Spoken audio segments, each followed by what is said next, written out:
በስመ አብ ወወልድ ወመንፈስ ቅዱስ አሃዱ አምላክ።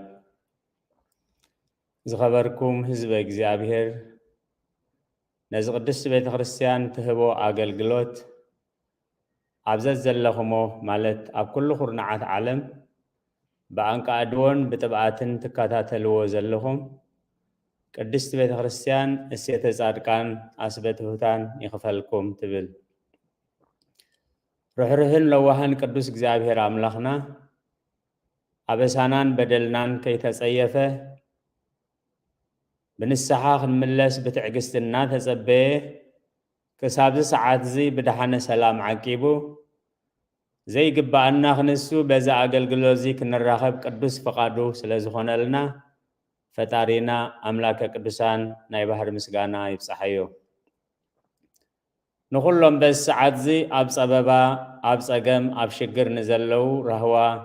ሰላም ቅሳነት ዕረፍቲ ይሃቦም። ኣብ ቤት ማእሰርቲ ንዘለው ምውፃእ ሓራ ይፍጠረሎም።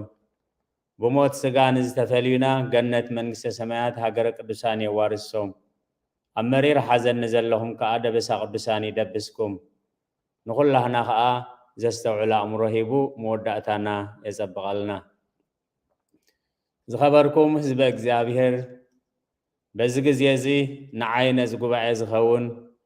ቃል ኣብ አንደበተይ ከንብር ኣብ ጸለትኩም ክትዝክሩኒ እናተማሕፀንኩ ንኹላህና ከዓ ዝሰምዓ ናይ እዛን መንፈስ ዝዓቆር ጥቕጡቕ ልቢ ዘተግብር ሰናይ ሕሊና ክህበና ናይ እግዚአብሔር ቅዱስ ፈቃድ ይኹነልና። ኣብ ዝሓለፈ ግዜና ከም ፈቃድ እግዚአብሔር ንሕሊናና ክንሰምዖ ነቲ ሕሊናና ዝብለና ነገር እወ ይኹን ኣይኮነን ምንጩ ካበይ ምዃኑ ከነለልዮ እንታይ ይብለና ከም ዘሎ ክንርድኦ ከነተግብሮ ኣብ ዝብል ኣርእስቲ ከም ዝነበረ ኩላህና ንዝክሮ ኢና። መበገሲ ኣርእስትና ኣብ መዝሙር ዳዊት 19 ፍቅዲ 8 ትእዛዝ እግዚአብሔር ንጽህዩ ነዒምቲ የብርህን ኣብ ዝብል ዓብይ ኣርእስቲ ሎሚ ከም ፈቃድ እግዚአብሔር ናይ ጥፍኣት ርክሰት ኣብታ ቅድስቲ ስፍራ ቆይሙ እንተረኣኹም እቲ ዘንብብ የስተውዕል ኣብ ዝብል ንእሱ ኣርእስቲ ኢና ከም ፈቃድ እግዚአብሔር ብቃል እግዚአብሔር ከነስተንትን። ነዚ ቃል እዚ ጎይታናን መድሓኒናን ኢየሱስ ክርስቶስ ኣብ ወንጌል ማቴዎስ ምዕራፍ 24 ቁፅሪ 15 መበገሲ ካብ ትንቢት ነቢያት ዝጠቐሶ ትንቢት ዳንኤል ምዕራፍ 9 ቁፅሪ 27 ከምቲ ኣብ ነቢይ ዳንኤል ብትንቢት ተገሊጹ ዘሎ ብራእይ ተገሊጹ ዘሎ ናይ ጥፍኣት ርክሰት ኣብታ ቅድስቲ ስፍራ ቆይሙ እንተረኣኹም እቲ ዘንብብ የስተውዕል። ካብዛ ጥቕሲ እዚኣ እምበኣር ቅድስቲ ስፍራ ናይ ጥፍኣት ርክሰት ኣይትሰንብዱ እቲ ዘንብብ የስተውዕል ዝብሉ 4 ንኡሳን ኣርእስቲ ክህልውና እዮም።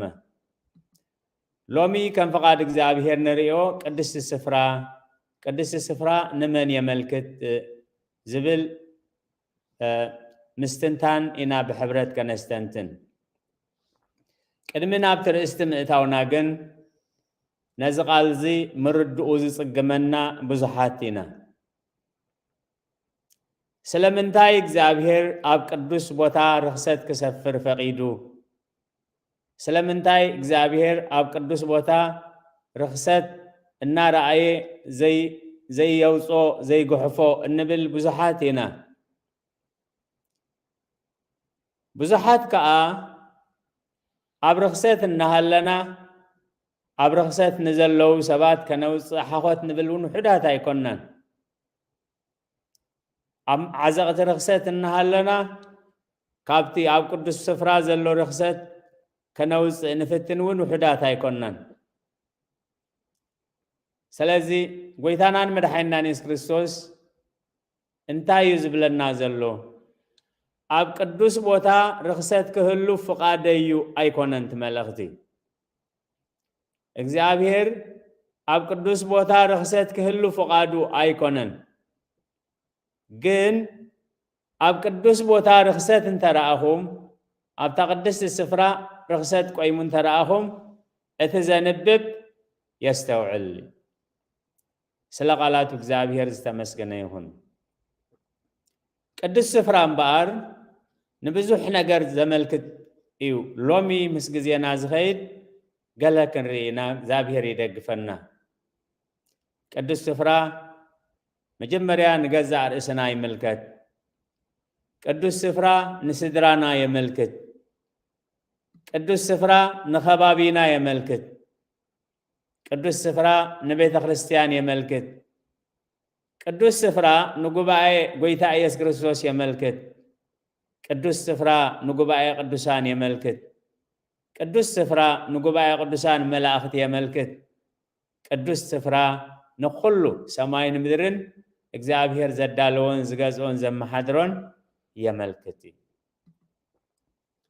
ቅዱስ ስፍራ ንገዛእ ርእስና የመልክት ሐዋርያ ቅዱስ ጳውሎስ ኣብ ቀዳማይ ቆሮንቶስ ምዕራፍ 3 16-17 ከምዚ ይብል ቤት መቅደስ ኣምላኽ ምዃንኩምን መንፈስ ኣምላኽ ኣባኻትኩም ሓዲሩ ምህላው እንዶ ኣይትፈልጡን ኢኹም ሓደ እኳ ነታ ቤት መቅደስ ኣምላኽ እንተማሰና ኣምላኽ ከማስኖ እዩ ቤት መቅደስ ኣምላኽ ቅድስቲ እያ እዛ ቤት መቅደስ እዚኣ እውን ንስኻትኩም ኢኹም ዝኸበርኩም ህዝበ እግዚአብሔር ኣብ ልብና እግዚአብሔር ዘይከብረሉ ነገር ከይህሉ ኣብ ሓሳባትና እግዚአብሔር ዘይከብረሉ ነገር ከይህሉ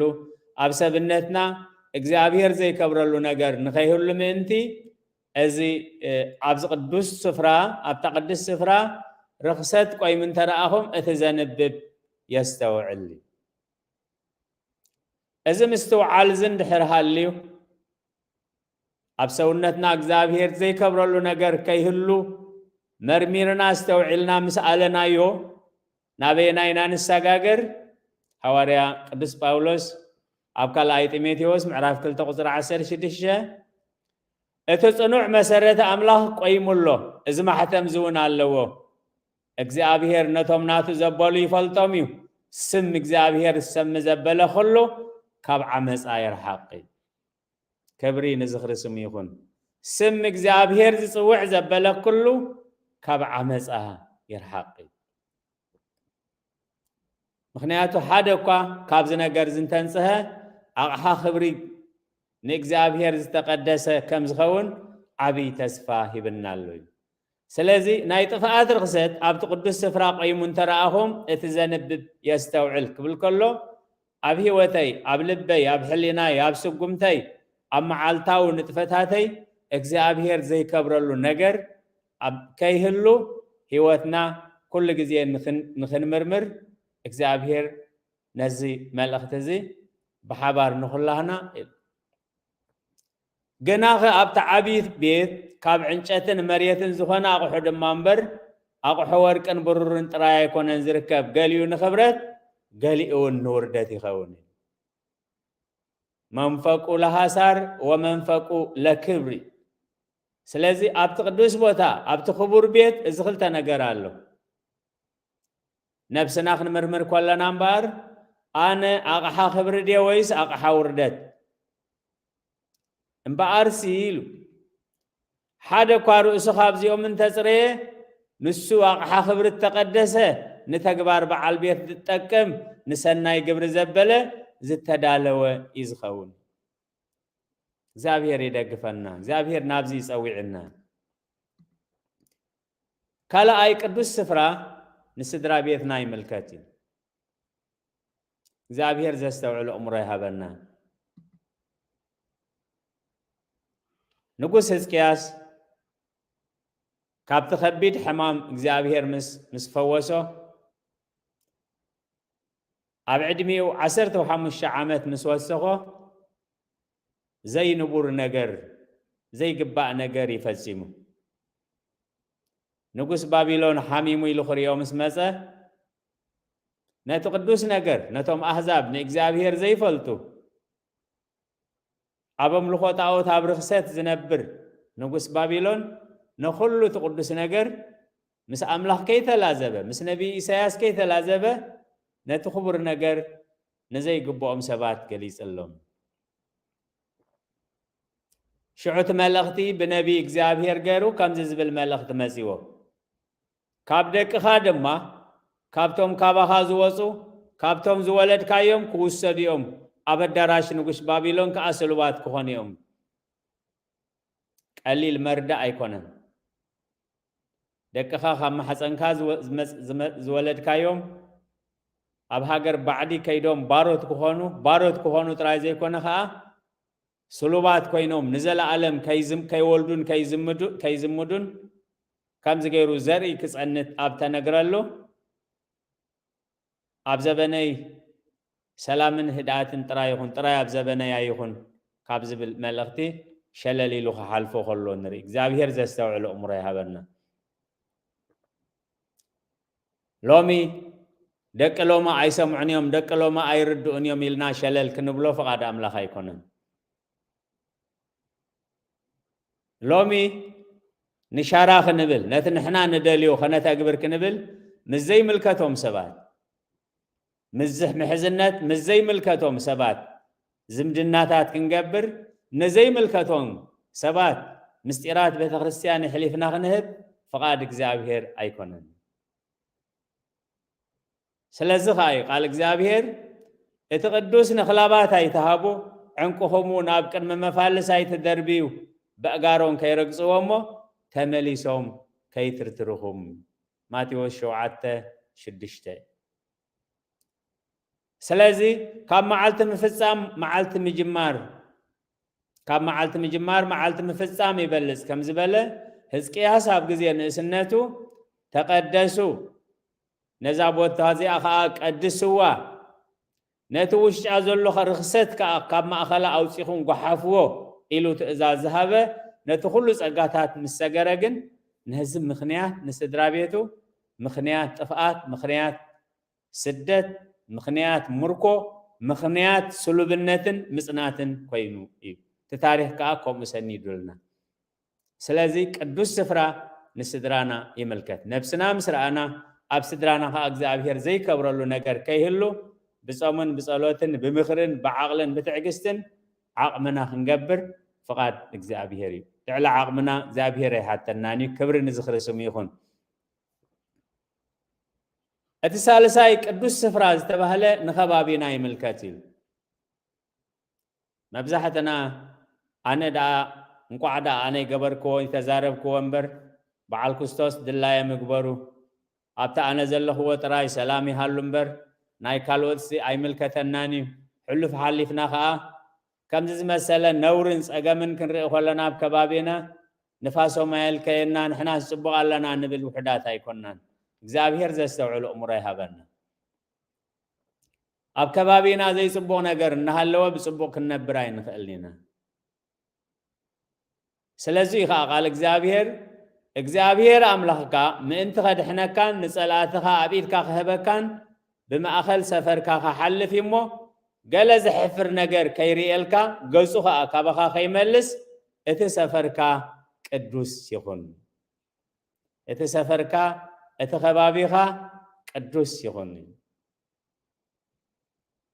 ابزع عدي بزحات كزاربو خلو سبات نمنتا يوم ابز خبر بوتا زخبر غزا خراي كفيلوم زنبرو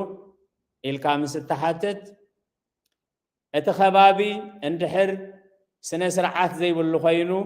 بزحات سنة سرعات زي بلوم هزبي سنة سرعات زي بلوم تمهارو ندقم كي بكللوم انتي نزي خبور واقع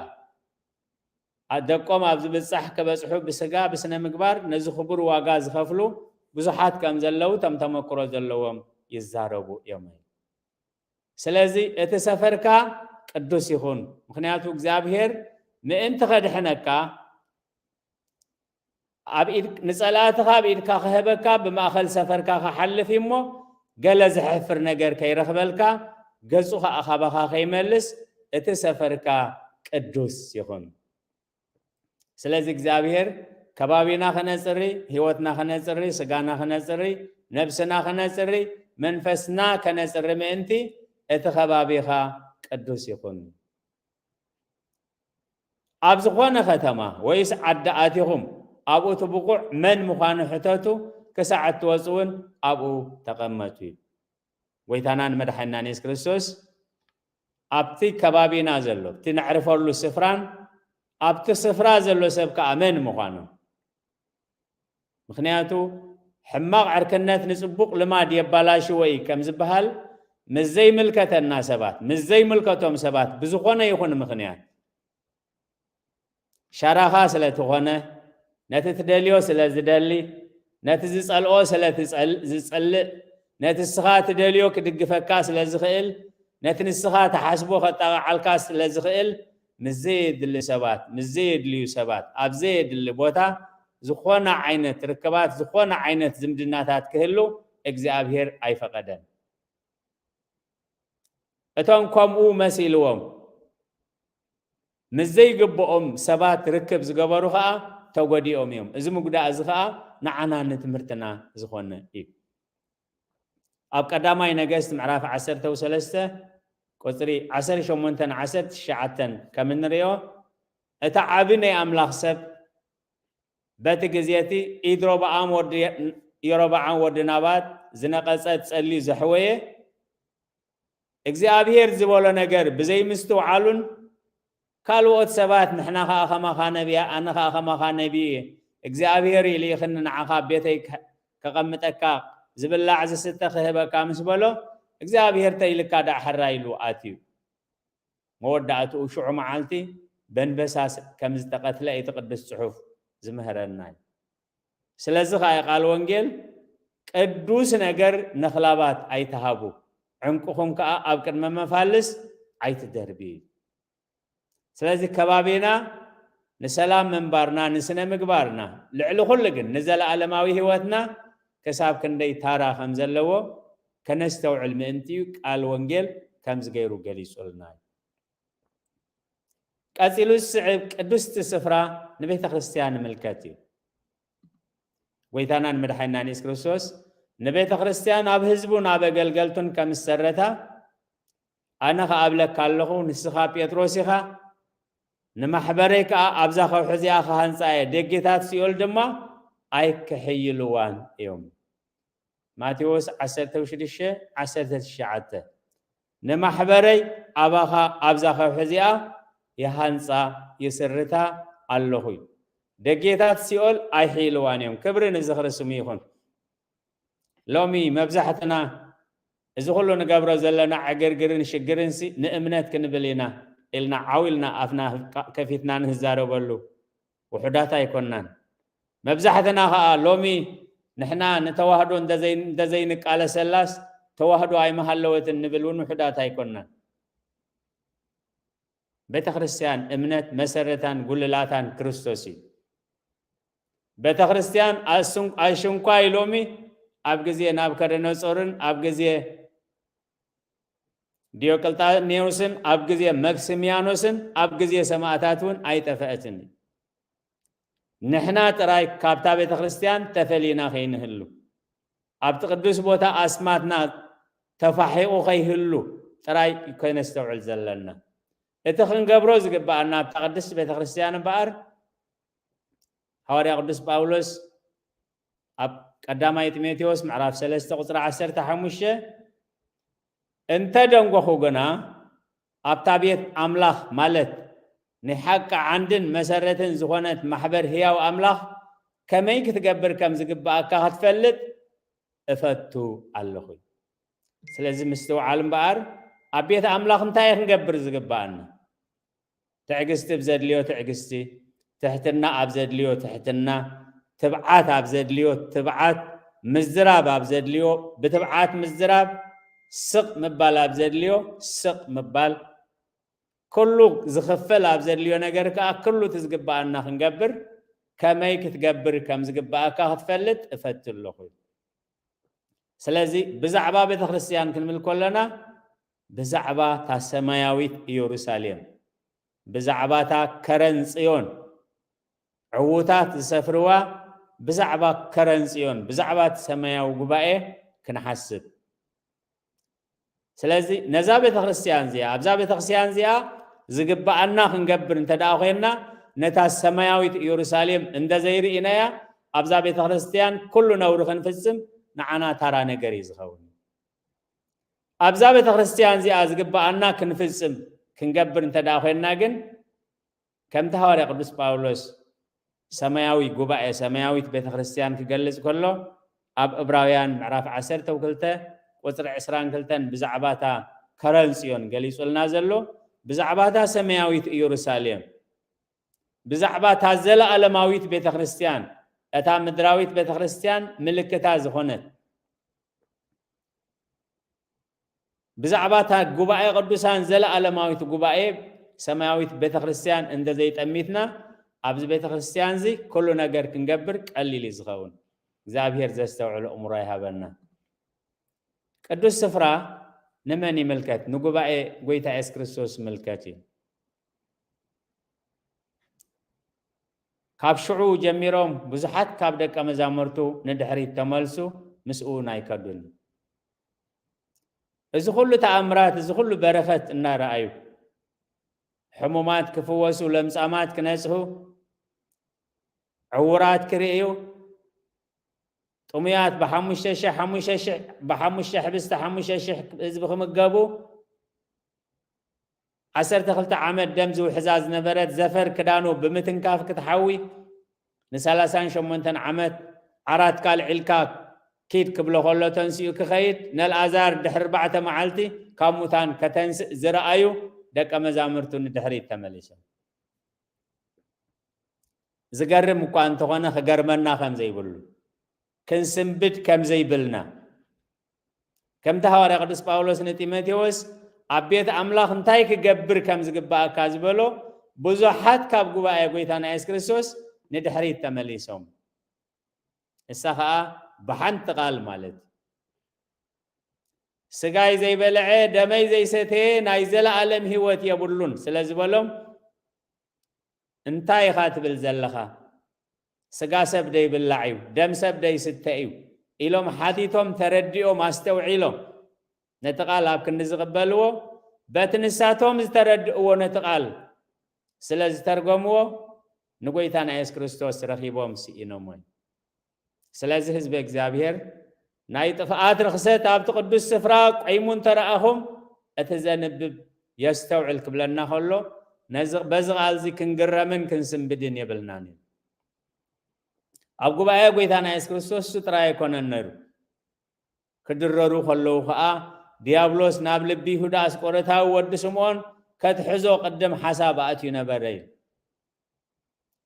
أماتيوس أبي يوحنس 10:3 قصر خلته أب عسران شوعتن دحرتها قراس انجيرا خا سيطان نابو أتوا شعو يسوس أتتقبرو قلتيف كا قبر رب بلوي نابز كل درجة زبصحن تايو ويتانان مدحينا نيس كريستوس كبر نزخر سميخون نخلو نا يهودا نوري أي غلصوني يوحنس وانجيلاوي جن نعنا ممهاري كوهننا مئنتي يهودا أنتبتبا بيت أملاخ أنتبتبي بالكمز نبري كابتب أموننا تتوهب وغنزب يلعل كمز نبري وانجيلاوي قدس يوحنس عم معرف 10 توكلتا قصري 40 شدشن أززبالة ندخاتات حالي لو ما يكوننيل تحاز غنزب سلاز نبرمو كابت غنزب كا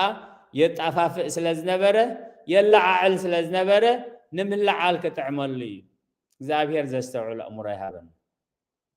ኒሁዳ እዚ ዘይጠቅም ነገር እዩ ናብቲ ናይ መወዳእታ ጥፍኣት ኣብፅሒ ወይ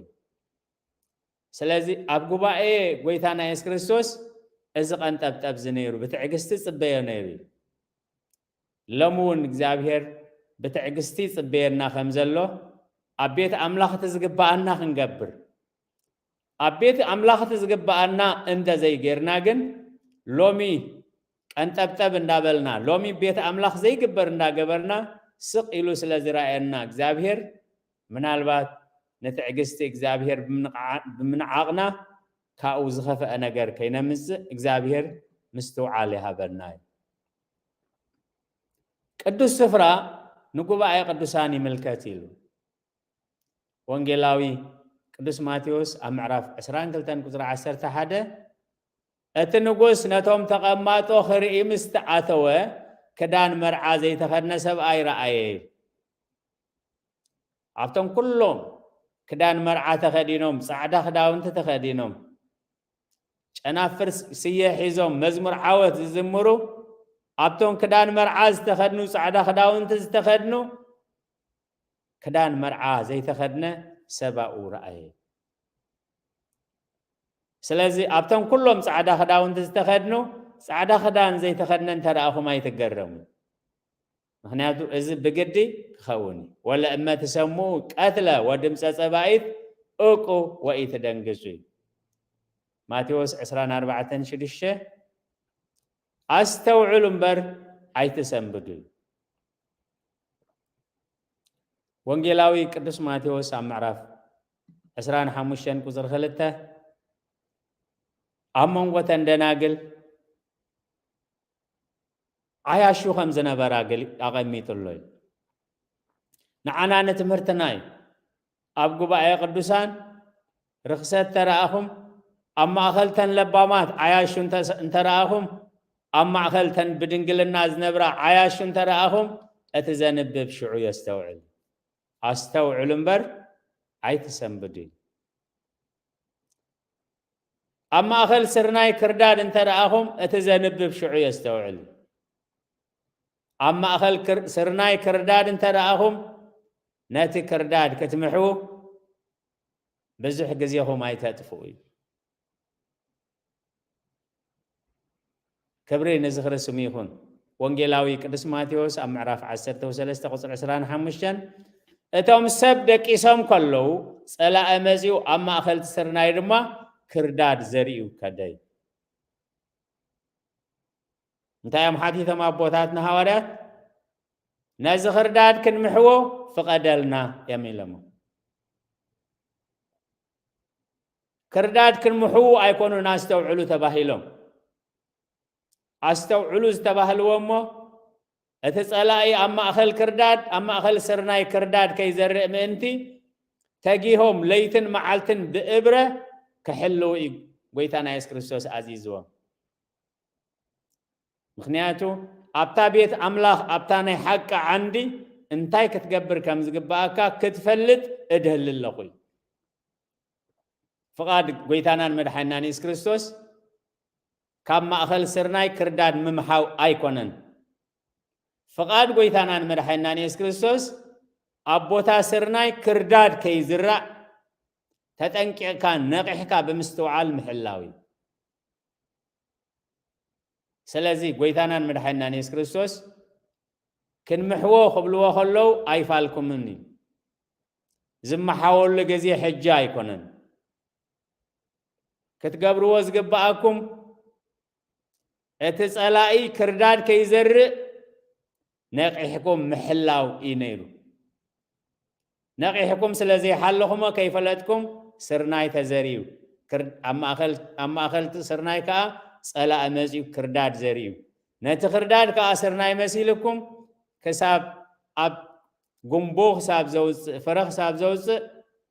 ክትኩስክስዎ ማይ ከተስትይዎ ጸኒሕኩም እዚ ፍቓደይ ኣይኮነን። ስለዚ ሕጂ ክርዳድ ክትምሕዉ ኣይክፈቅደልኩምን እየ። ምክንያቱ ክርዳድ ክትምሕዉ ከተብሎ ስርናይ ከይትልክሙ ግዜ ቀውዒ ኣይበፅሐን እዩ።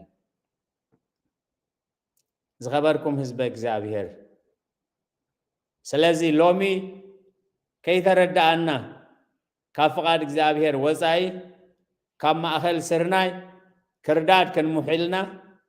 ንህይወትናን ንኸባቢናን ንህዝቢ ኣምላኽን ኣብ ዕግርግር ነንብር ሰባት ብዙሓት ኢና። እግዚአብሔር ምስትውዓል ሃበና። እቲ ኩሉ ዝኽእል ጎይታ እንታይ ኢልዎም ንደቀ መዛሙርቱ በብእብረ ክሕልው ኣብቲ ቅዱስ ቦታ ርክሰት ክህሉ ፍቓድ እግዚአብሔር ኣይኮነን። ኣብቲ ቅዱስ ቦታ ርክሰት እንተረኣኹም ግና እቲ ዘንብብ ሽዑ የስተውዕል። ዝኸበርኩም ህዝበ እግዚአብሔር ኣብ ዓዲ ክስቶ ከምዚ ተገይሩ ኣብ ዓዲ ክስቶ ከምዚ ተሰሪሑ ኣብ ቤተ ክርስቲያን ክስቶ ከምዚ ተገይሩ ከምኡ ኢልና ኸነዕልል ፍቓድ ኣምላኽ ኣይኮነን። اتخن قبروز قبعنا أبتا قدوس سفرا انتاي كتقبر كم زقبعكا كتفلت ادهلي اللخوي قدوس سفرا نقوباء قدوسان ملاختي ملكاتي أب حزقيل معراف 28 قزر 14 نسخا زصلل كروب نبركا أنا أب قدوس كرن أملاخ أسفركوها أما أخل تأمان حود ما تمالالسكاي بملكع خا طببكا أبهلا شوخاي سلازي أب ما أخل قدوسان ملاختي كم زمسل نجر بمرأيكم انتاي تخونو أي تقرمي كبري نزخر سميخون أسرار حق زابير دنك نجري أب إيوب معراف كل تقصر حدا انتاي تصحيف زلو كونا خا حدا معالتهم دك أملاخ مسيوم أب كن مكزابير قومو سيطان دما مسيو أما أكلو ما أب كن مكزابير قومي مكزابير سلمنتاي نسيطان أما أخل قدوسان ملاخ تخقوم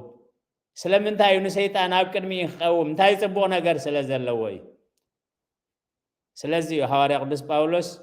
وداج جمع عموق هابتا أملاخ فلتوتون تبابون كندي زي مرمري خوتا مقدو كندي بأسر زي ركب مقدو نحنا بزمسلنا نحنا بزتردعنا يو سلمنتاي اكزابير كم زقبر سلمنتاي اكزابير كم زي فقد سلمنتاي اكزابير سقيلو ارئي ازي حطونا ايكونن بنريون بنسمعون እግዚአብሔር ካብዝን ታይት ምህረና እግዚአብሔር ካብዝን ሪዮን ነሰምዖን እንታይት ምህረና እንታይ ክንገብር ይኸዝግባአና ኢልና ክንሓቶ ይብል እምበኣር ቅዱስ ስፍራ ንኹሉ ይምልከት መብዛሕተና ኣብ ቤት ኣምላኽን ኣብ ደገ ሰላምን ምስ ወፃና ህይወትና ይፈላለ ዘራርባና ይፈላለ ኣራግፃና ይፈላለ أب قدس بوتا أبيت إغزابير تراي أب قداسي أب سفكت كلنا تراي بسنا مقبار كم نبر زمسلنا كاو مسوس أنا بقول قلقن كم لنا يوخن كون كم زمسلنا بزحاتنا إغزابير زستوعي الأمور هابيرنا قدس بيت خريستيان كل جزية أب صلوة نجهن صلوة سركن لإغزابير مدر بملأ عالمني وكلهم اللي ينبرو استيتا مزمور داوود 24 مدري بملئتان أب أزنبرون نهي إغزابير يمين سمايات ناتكايو مدرو ناتكايا عالم بملئتا نسخا سريت كايا أب مزمور داوود 89 قطري 11 سلازي سماياتن مدرن ملئتان نهي إغزابير قويتاي أب سماين أب مدرن زلو زبالة خلو ناتكايمو عبيتن سلطانن كبرن عوتن قرمان ناتكايو قويتاي تامنقس ناتكايا أب لعلو خلو خاء كم رئسي لعل بالكاي أب قداماي زينا موائل معرف 11 أبونا داوود كمزي بار قدس سفرا نقولو يملكتي قدس سفرا تبهله سماين سماياتن مدرن كله እግዚአብሔር አብዝኾነ ይኹን ቦታ አብዝኾነ ይኹን ጊዜ ርኽሰት ክህሉ ፍቃዱ አይኮነ እንታይ ዳይብ ዝብለና ዘሎ እንተ ረአኹም ኣብ ቅዱስ ቦታ ርኽሰት ክህሉ ፍቃደይ አይኮነን ኣብ ቅዱስ ቦታ ርኽሰት እንተ ረአኹም ግን እቲ ዘንብብ ሽዑ የስተውዕል እግዚአብሔር أبتنسو زخبرلو مقدس እግዚአብሔር ጥራይ ዘይኮነስ أبتو ጣዖታት ዘለወውን ጣዖታት ክህሉ ርኽሰት ክህሉ ፍቃድ እግዚአብሔር አይኮነን ኣብ ባቢሎን ኣብ ቦታ ጣዖታት ርኽሰት ክህሉ እግዚአብሔር ፍቃዱ ይኮነን ኣብ ኣቴንስ ርኽሰት ክህሉ ኣብ ግብፅ ርኽሰት ክህሉ እግዚአብሔር ኣብ ዝኾነ ቦታ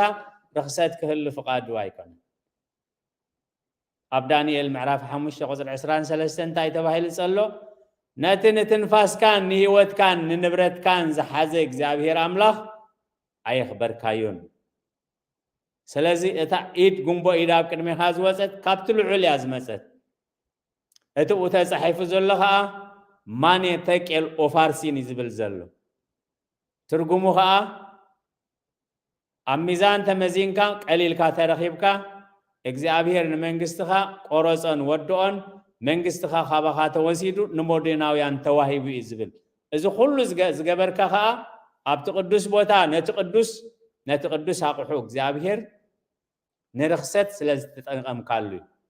ምስ መናዝር ኮንካ ነቶም ብወርቅን ብብሩርን በስራዝን ዝተሰርሑ ኣማልኽቲ ስለ ዝወደስካሉ እግዚአብሔር ንመንግስትኻ ቆፀሮን ወድኦን ኣብ ሚዛን ተመዚንካ ቀሊልካ ተረኺብካ መንግስትኻ ከዓ ንሰብ ሜዶን ተዋሂቡ እዩ እግዚአብሔር ዘስተውዕሉ እምሮ ይሃበና ነዚ ኩሉ ዝገበርካ ነቲ ኢድ ቃብ ትንፋስካ ንብረትካን ኣብ ኢዱ ዝሓዘ ኣምላኽ ስለዘይኽበርካዮን ስለዘይተኣዘዝካዮን እዚ ኩሉ እንዳፈለጥካዮ እግዚአብሔር ዘስተውዕሉ እምሮ ይሃበና ዝኸበርኩም ህዝቢ እግዚአብሔር እምበኣር እቲ ሰፈርካ ቅዱስ ይኹን እግዚአብሔር ብማእኸልካ ምእንቲ ኸድሕነካ ንጸላእትኻ ኣብ ኢድካ ክህበካን ብማእኸል ሰፈርካ ክሓልፍ እዩ ሎሚ እግዚአብሔር ብልብና ክሓልፍ ሎሚ እግዚአብሔር ብህይወትና ክሓልፍ ሎሚ እግዚአብሔር በገልግሎትና ክሓልፍ ሎሚ እግዚአብሔር በቤተ ክርስቲያንና ክሓልፍ ሎሚ እግዚአብሔር ብጉዳይና ክሓልፍ ንኹሉ ነቲ መልሲ ስኢድናሉ ዘለና መልሲ ክኸውን ንኹሉ ነቲ ዝኸብደና ክቕልል ንኹሉ ነቲ ርሑቕ ዘሎ ክቕርብ ሎሚ እግዚአብሔር ብማእኸል ሰፈርካ ክሓልፍ እዩ እግዚአብሔር ሎሚ ብማእኸል ሰፈርና ክሓልፍ እዩ እቲ ኻባና ዝድለ ግን እቲ ሰፈርካ ቅዱስ ይኹን እቲ ሕጂ ንሓስቦ እቲ ሕጂ ነስተንትኖ እቲ ሕጂ ክንዛረቦ ንደሊ እቲ ሎሚ ክንገብሮ ዝደሊ ቅዱስ ይኹን ክብሪ ንዝኽሪ ስሙ ይኹን ኣብቲ ቅዱስ ቦታ ርክሰት እንተረኣኹም እቲ ዘንብብ ሽዑ የስተውዕል ወለእመ ትሰምዑ ቀትለ ወድምፀ ፀባኢት እቁ ወኢትደንግጹ ውግእን ወረ ውግእን እንተሰማዕኹም ኣስተውዕሉ እምበር ኣይትሰንብዱ እምበኣር ዝኸበርኩም ህዝቢ እግዚአብሔር ናይ ሎሚ ኣርእስትና ቅዱስ ስፍራ ዝብል ንመን ይምልከት ኣብ ዝብል ንህይወትና ከም ዝምልከት ንስድራና ከም ዝምልከት ንኸባቢና ከም ዝምልከት ንቅድስቲ ቤተ ክርስቲያን ከም ዝምልከት ንጉባኤ ቅዱሳን ከም ዝምልከት ንጉባኤ ጎይታና ኢየሱስ ክርስቶስ ከም ዝምልከት ንጉባኤ ቅዱሳን መላእኽቲ ከም ዝምልከት ንጉባኤ ንኩሉ ስፍራ ከም ዝምልከት ኢና ክንርኢ ፀኒሕና ስለዚ እግዚአብሔር ኣብ ዝኾነ ይኹን ቦታ ርክሰት ክህሉ ዓመፅ ክህሉ ነውሪ ክህሉ ፍቃዱ ኣይኮነን እምበኣር እዚ መልእኽቲ እዚ ኣብ ዝኾነ ይኹን ዝፍፀም በደልን ዓመፅን ኣባና ስለ ዘይተፈፀመ ኣባና ስለ ዘይኮነ ካባና ርሑቕ ስለ ዝኾነ ኣብ ዘይንፈትዎም ሰባት ስለ ዝተፈፀመ እዚ ሓሳብ እንተደኣሊና እዚ ኩሉ ናይ እግዚአብሔር ሓሳብ ኣይኮነን ዓለምኒ ወኩሎሙ እለ ይነብሩ ውስቴታ ለእግዚአብሔር ምድሪ በምላእ እግዚአብሔር ኣብ ዝኾነ ይኹን ቦታ ኣብ ዝኾነ ይኹን ግዜ ኣብ ዝኾኑ ይኹኑ ሰባት ዓመፅ ክህሉ ርክሰት ክህሉ በደል ክህሉ ግፍዒ ክህሉ ፍቃድ እግዚአብሔር ኣይኮነን በቲ ሕያው ቃሉ ከዓ ንሃዋርያት ክርዳድ ክትምሑ ገዚኡ ኣይኮነን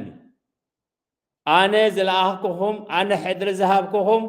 ኣብ ቦታ ስርናይ ክርዳድ ከይትከል ነቂሕኩም ክትሕልውን ክትጓስዩን እምበር ንዝበቆለ ስርናይ ክትምሕው ፍቃደይ ኣይኮነን